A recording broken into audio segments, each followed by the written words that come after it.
and when healthcare as truly a human right rather than a good that is profited off of by the health insurance companies and private industry. Do any of you know that we can learn? Yeah, so I'm not aware of the exemptions or what they are.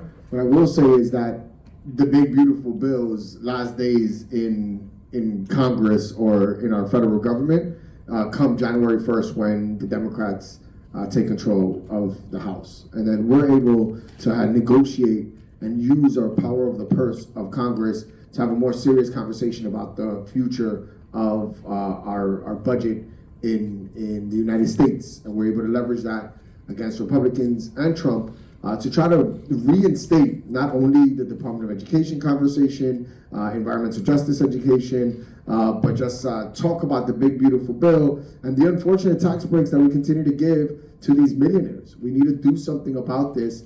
And once the big beautiful bill gets passed, if the congressional, or the new version, I think they changed the name again because they got to keep rebranding it every time to try to get more votes.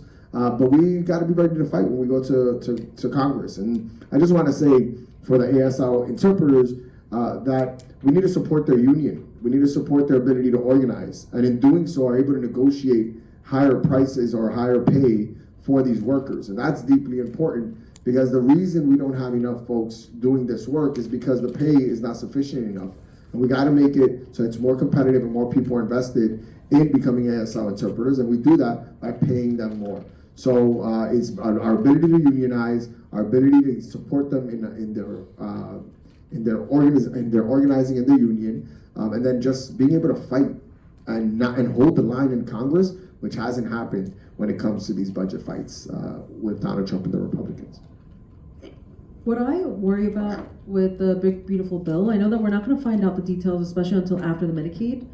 After the midterm elections, because the ways that the Republicans have designed it is so that it doesn't go into effect after the elections to protect their Republican body. But what I worry about as an immigrant myself that came to this country in '98 is the qualifications. Because what we've seen even with our SNAP benefits and what we'll see with our Medicaid benefits are changes in the qualifications of who qualifies for this. And even though they say that there's exceptions for those who have disabilities, we know that there's going to be a narrowed down, especially for those who are undocumented. You're going to have a social security number or a passport to apply and to be eligible. And we also know that there are other factors, especially for home-based care. And if you're in the middle of being able to have mobility but still need some sort of assistance, there's going to be a lot of people who lose their protections and their coverage. So I think we can expect that there will be even those who are supposed to be exempt with disabilities who are going to end up falling out of pocket and be faced with a lot of different bills, like medical bills. Because if I just may, I want to agree with the Assembly member on something that was shared about recognizing it's not like our healthcare industry was working all that great before the Medicaid cuts went into place. And what's critical in this juncture for us to recognize is, sure, big, beautiful, whatever you want to call it. Sure, Donald Trump, but that's what we always talk about, right? That boogeyman or that person that's responsible and we're not them and we won't do what they do. Like, sure, but also we need to be making sure that we are presenting a vision that is bold, that is reimagining what our systems look like and recognizing that, yes, there are Medicaid cuts, but even if we don't have cuts and we reverse them, we don't end up with a great healthcare system. That didn't work that well in the first place. So we have to constantly be thinking about how it is that we design systems that actually work for people instead of accepting the futility of the systems that we've had for so long. One other thing I want to add is that we're probably going to see the same thing that we saw with our education funding, but for Medicaid funding, for you to qualify and to get reimbursed, that there's going to be a lot of rejections because there's this whole narrative of fraud, the rhetoric of that, especially for home care assistants, that there's a lot of fraud going on. So I'm sure that many of the funding freezes will continue to be, and if not increase.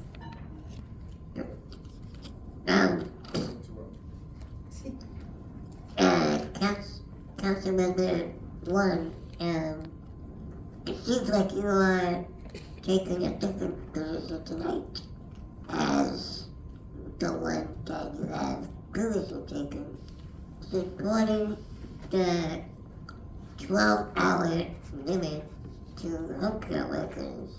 Yes. And why did you support that bill in the first place? And how do you ensure that people get 24-hour coverage that they need going forward? Yes.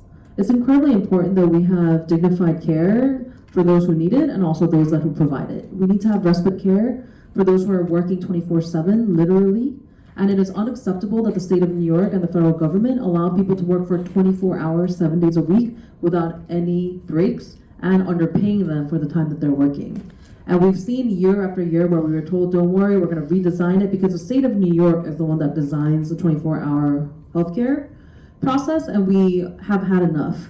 Most of the 24/7 healthcare workers are Asian American, Black, Latino. These are people of color who come from immigrant backgrounds and working class backgrounds who are being underpaid for the care that they do. But the work that they do is incredibly important, especially for the accessibility community. But we can't allow them to exploit them, as in the government, the state government, to exploit these workers who are vulnerable, who have no other form of work to survive, to be worked to death, literally, by working them 24 hours and 7 days a week. What the bill simply does is breaking the 24-hour cycle to 12-hour shifts, which is a humane and dignified way of working, and which, if we are trying to aim for, which Zohran Mamdani, the mayor, supported publicly before he was elected, because he also recognizes that 24 hours, 7 days a week of working is unacceptable for any human being. So we know that we have to pass this bill before the state budget passes, because then it would force the state to redesign the very program that they created for home care to be 24 hours, 7 days a week for one person, to now be broken up into 12-hour shifts, and ensure that they're paying the workers fair wages, which would only benefit the ADA community.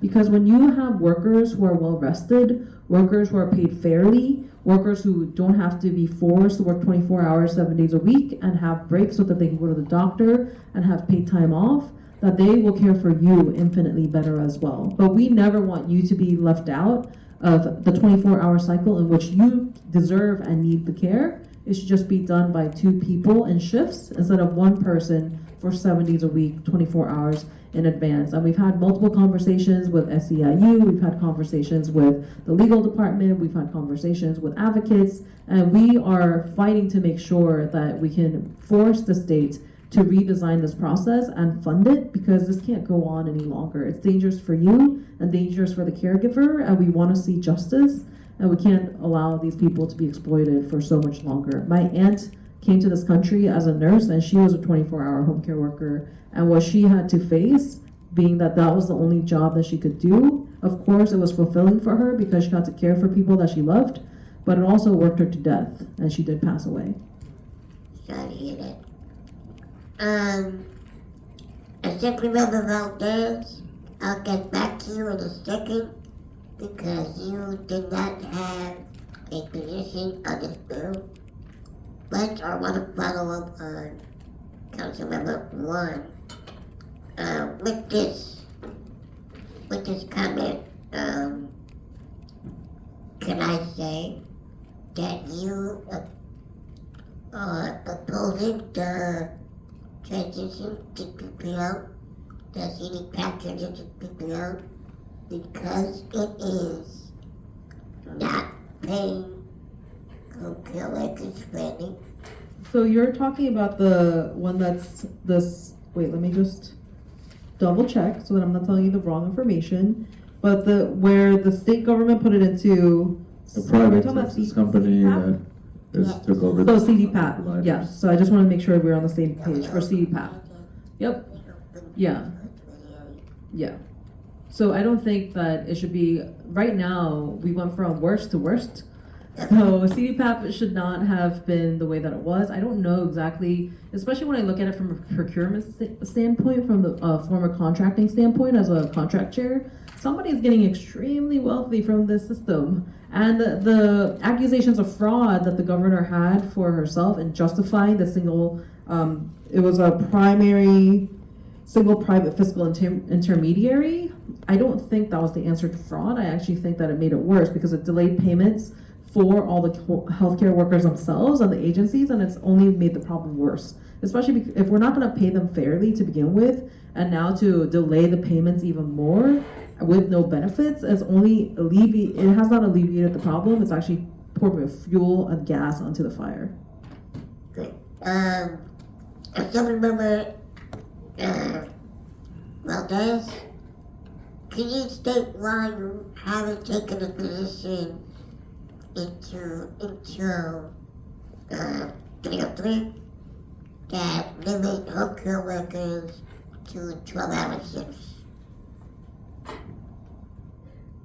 Oh, I think the 24-hour shift without commensurate pay, I mean, those are intolerable working conditions. And we know that these workers are supposed to have, 5 hours of rest. They're supposed to have 3 hours of, food, meal breaks. We know that's not happening. And then we know it's not possible for that to happen in so many of these instances where people need truly 24-hour care. It's not fair to the workers. It's not fair to the people who rely on that care. And we need an equitable system to make sure that workers are compensated fairly, that they're not being burned out, and that this is a workforce that is treated with dignity, and that people actually want to participate in. We're going to see, the need for home health aides is only going to increase over time, and we won't be able to fill those positions if workers are not being paid adequately and if they're being truly worked to death to provide care for their patients. We need to be able to fund it. And it is correct that this is going to fall on New York State to provide the funding and make sure that we are able to transition to 12-hour shifts, that we're able to make sure that the Medicaid funding that's necessary to pay for those things is available. And again, like I said earlier, we're negotiating a $263 billion budget. I and many of my colleagues are fighting right now to tax the rich to fill budget gaps, but I think this has to be part of the conversation. It's unbelievably unjust that workers are being asked to work 24 hours a day without being paid for 24 hours care, and even if they were, that is not a sustainable workload, and it's not one that will keep qualified and excellent caregivers in this industry for the long run. This is a matter of justice, not just for the workers, but for the patients and the people that they're caring for. So I absolutely support a transition to a 12-hour workday. We're going to have to work very hard at the state level to make sure that we can pay for it, so there are no gaps in care and no gaps in pay for those workers as we make that transition to 12-hour shifts. Good. Thank you very much. I think I'm going to move on to housing. I'll start with you, Bill Cullen.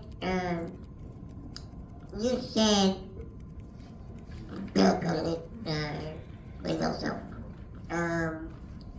You said that if you win, you will try to repeal the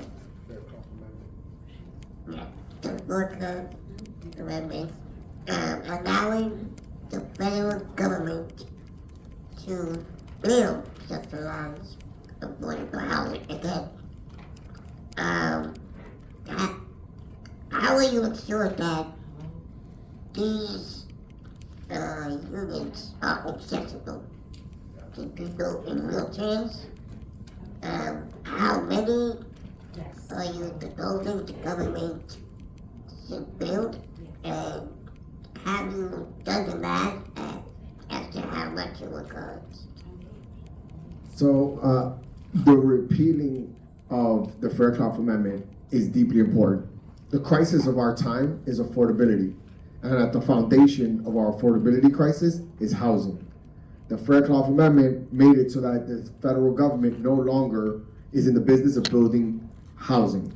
NYCHA was built, and the federal government said they don't want to build any more NYCHA. Now we're having conversations at the city and state level about something called social housing, which in all intents and purposes is just NYCHA by another name. Right? So what we want to do is repeal the Fairclough Amendment, allow for us to build NYCHA, but have something that I would call like a lockbox system for maintenance, that we won't allow for people to touch the maintenance budget long term of the affordable housing development work that we would do.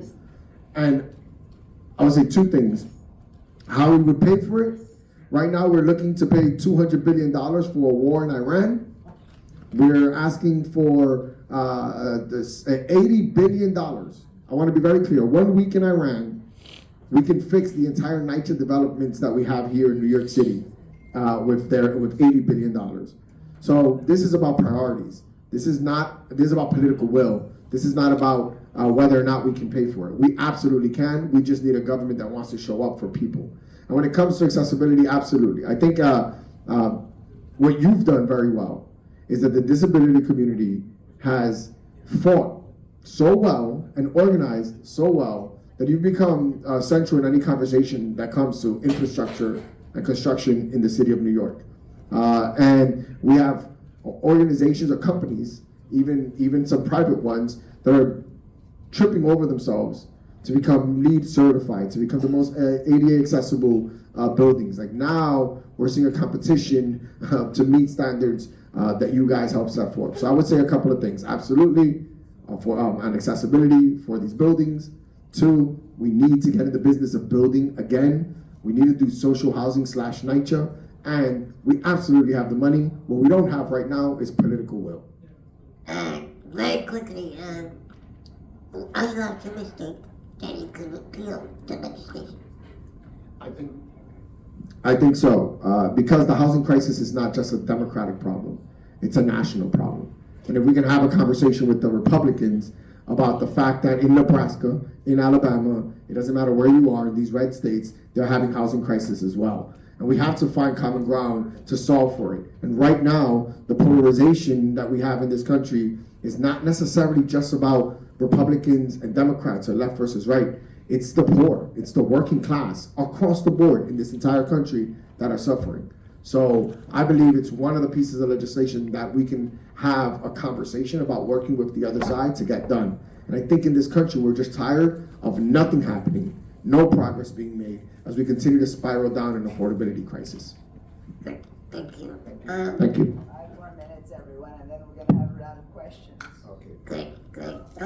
Yeah, let's just move on to one question on the flavor, and then closing remarks. Yeah. Do you want to add? You want to add something?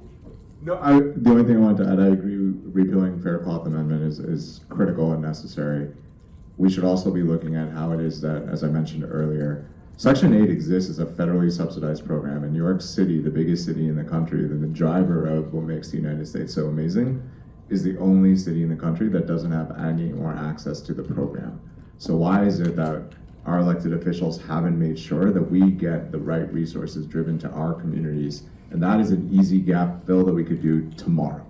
We could increase the funding for Section 8 immediately, not have to worry about repealing amendments, not have to be thinking about designing and implementing new funding strategies to build affordable housing. Let's just fund Section 8 and make sure that people can now start to access more housing.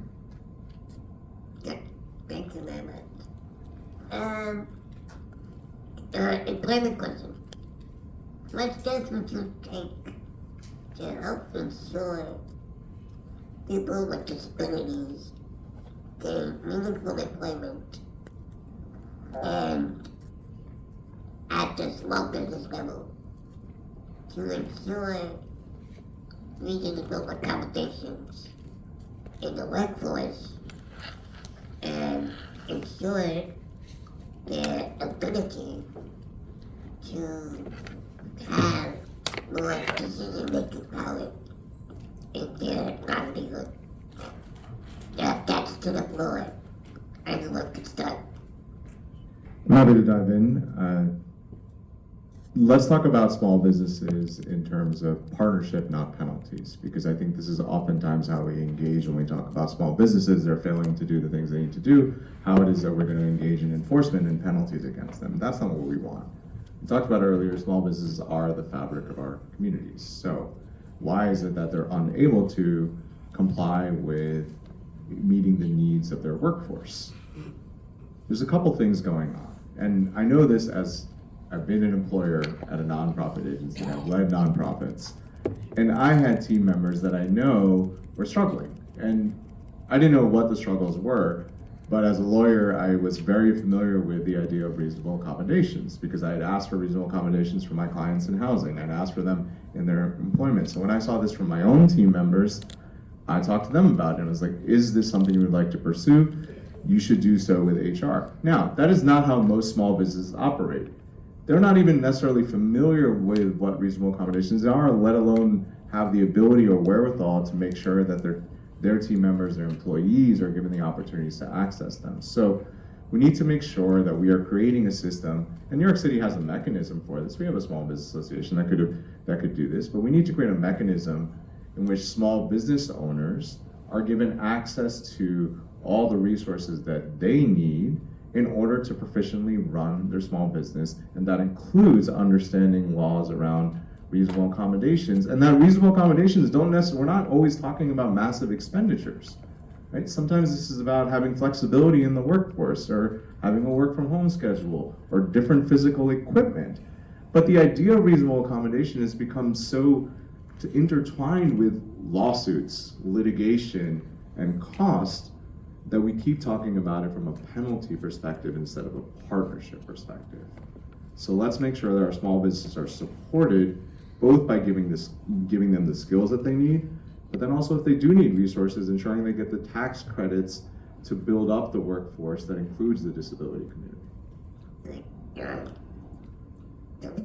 Yes, I agree that this is about providing technical assistance for ADA accessibility to small businesses. We should always lead with a carrot, not a stick. So I agree that we should be supporting our small businesses, and also we should be thinking about how we can incentivize them to do this work. Are there things that we can be doing to encourage small businesses to be doing because of opportunities for tax breaks or credits to make it happen? So I think I think this is a pretty straightforward answer, mostly because we're already doing this for other religious exemptions and accessibilities. We're running out of time. But yes, technical assistance to businesses and rewards and incentives.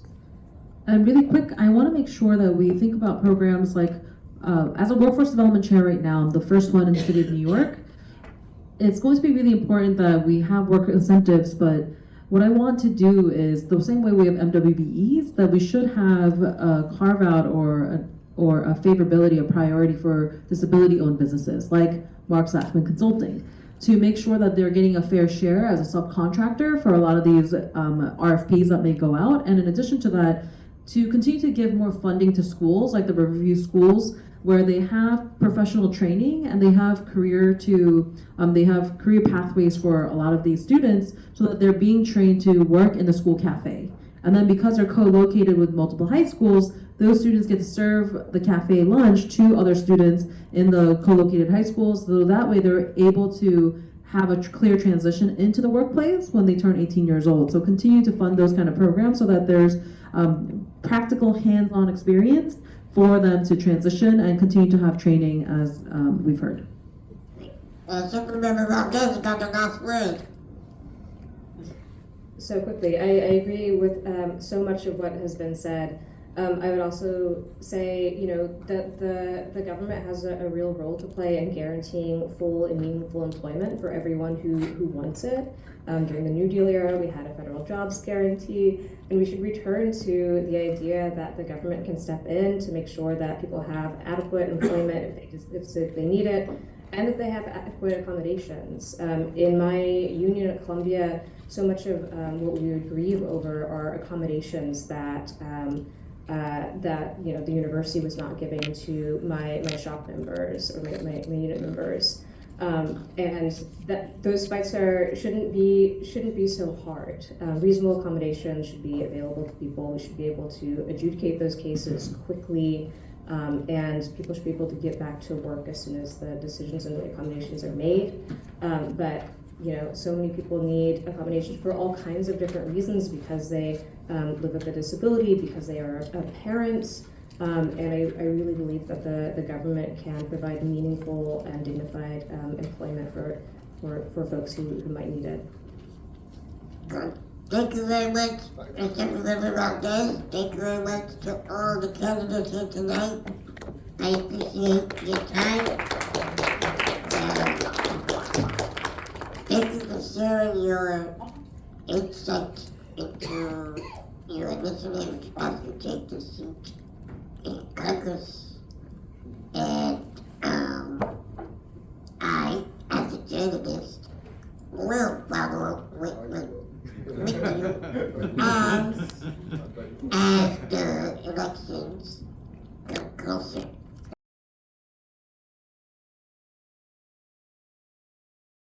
All right, so right now, I really appreciate your support for the workers.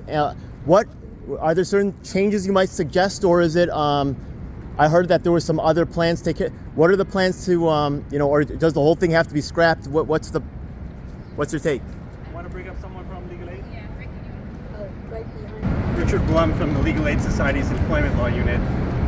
The proposals we're making are that, number one, agencies be prohibited from retaliating against workers who refuse to work 24-hour shifts. And there should be penalties if an agency does that. That's been a big problem, and we want to solve it. Second, agencies should also not be able to block workers from reporting all of their hours worked. Again, this has been a huge problem. They make it impossible for workers to report their hours. They retaliate against workers for reporting their hours. That has to stop. Okay. So we're in favor of that. And when the workers do report the hours and show that they've been working all at night, that also needs to be conveyed to the insurance plans that are assigning live-in shifts, these 24-hour shifts, instead of split shifts, to show that actually the correct level of authorization is split shifts. So those are our proposals. Does the fact that Chinese Planning Council is very politically connected, do you feel like they're being protected somehow? I don't know anything about it. Okay. They're not part of this. Okay, thank you. If